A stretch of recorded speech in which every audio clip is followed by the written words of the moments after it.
ہے۔ اے پیغمبر صلی اللہ علیہ وآلہ وسلم، لوگوں سے کہہ دو کہ میرے پاس وحی آئی ہے کہ جنوں کی ایک جماعت نے اس کتاب کو سنا تو کہنے لگے کہ ہم نے ایک عجیب قرآن سنا جو بھلائی کا رستہ بتاتا ہے، سو ہم اس پر ایمان لے آئے، اور ہم اپنے پروردگار کے ساتھ کسی کو شریک نہیں بنائیں گے، اور یہ کہ ہمارے پروردگار کی شان بہت بلند ہے، وہ نہ بیوی رکھتا ہے نہ اولاد، اور یہ کہ ہم میں سے کوئی بے وقوف اللہ کے بارے میں جھوٹ گھڑتا ہے، اور ہمارا یہ خیال تھا کہ انسان اور جن اللہ کی نسبت جھوٹ نہیں بولیں گے،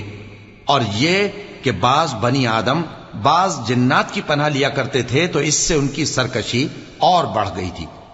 اور یہ کہ ان کا بھی یہی اعتقاد تھا جس طرح تمہارا تھا کہ اللہ کسی کو نہیں زندہ کرے گا، اور یہ کہ ہم نے آسمان کو ٹٹولا تو اس کو مضبوط چوکیداروں اور انگاروں سے بھرا ہوا پایا، اور یہ کہ پہلے ہم